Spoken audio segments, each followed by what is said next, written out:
نبی پاک صلی اللہ تعالی علیہ وسلم نے یوں بیٹھے بیٹھے ایک دن صحابہ سے فرمایا یار روز نہ بیٹھے رہا کرو، وقفے سے ملا کرو۔ کچھ لوگ زیادہ ساتھ رہنے لگتے ہیں تو ادب نہیں نہ رہتا، ان کو احساس نہیں ہوتا کہ میں کیا کر رہا ہوں۔ تو نبی کریم صلی اللہ تعالی علیہ وسلم نے صحابہ کے مجمع پہ نظر ڈال کے فرمایا، حضور فرمانے لگے روز نہ ملا کرو، وقفے سے ملنے سے محبت بڑھتی ہے۔ حضرت صدیق اکبر بھی مجمع میں بیٹھے تھے، وہ بھی 3 نمازوں میں نہ آئے تو پیچھے ہی نماز پڑھ کے چلے گئے۔ ایک روایت ہے عصر مغرب عشاء، اور دوسری جگہ لکھا کہ نہیں ظہر عصر مغرب تھی، پیچھے نماز پڑھی چلے گئے، پھر عصر پڑھی چلے گئے، پھر مغرب پڑھی، اور حضور نے ظہر کے بعد حضرت انس بن مالک سے پوچھا ابو بکر نہیں آئے؟ پھر عصر کے بعد پوچھا ابو بکر نہیں آئے؟ پھر مغرب کے بعد پوچھا ابو بکر نہیں آئے؟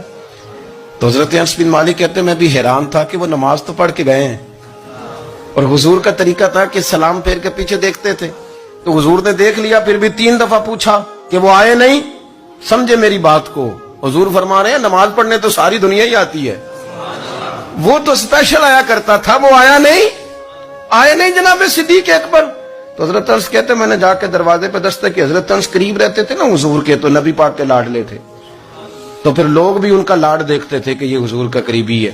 تو کہتے میں نے دروازے پہ دستک دی تو حضرت ابو بکر صدیق فرمانے لگے کیسے آئے ہو؟ میں نے کہا یار آپ چنگے سیانے بندے، حضور نے 3 دفعہ پوچھا ہے،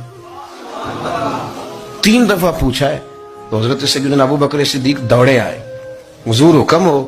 تو نبی کریم نے فرمایا یار سارا دن تو نظر ہی نہیں آیا، تو کدھر تھا تو؟ سارا دن ملا ہی نہیں۔ اللہ کرے آپ کے اس جملے کے حسن کی سمجھ آئے۔ آپ دیکھیں جو چاشنی یہاں ٹپک رہی ہے، جو وقار یہاں ٹپک رہا ہے، ذرا اس کا مزاج کو دیکھیں، اور یار تو نظر ہی نہیں آیا سارا دن۔ تو حضرت صدیق اکبر کہتے ہیں کوئی بات بھی نہیں تھی پر میں رو پڑا۔ میں نے کہا حضور آپ نے تو فرمایا تھا کہ ذرا وقفے سے ملا کرو، محبت بڑھتی ہے۔ تو حضور فرمانے لگے ابو بکر میں نے کہا تھا پر تجھے تو نہیں نہ کہا تھا، تو کوئی اور تھے جن کو کہا تھا، تجھے تھوڑا کہا تھا، اور اتنے بڑے جملے نہیں ملیں گے۔ رسول کریم فرمانے لگے تو یہیں رہا کر، تو رہتا ہے تو میرا دل لگا رہتا ہے، یہیں رہا کر، میرے پاس رہا، تو نہ جایا کر یار، تو ادھر ہی رہا۔ او پانی پرن سہیلیاں رنگا رنگ کڑے، او سجنوں اسی تے پریا اس دا جانیے جس دا توڑ چڑھے۔ آپ اس لطف کو آپ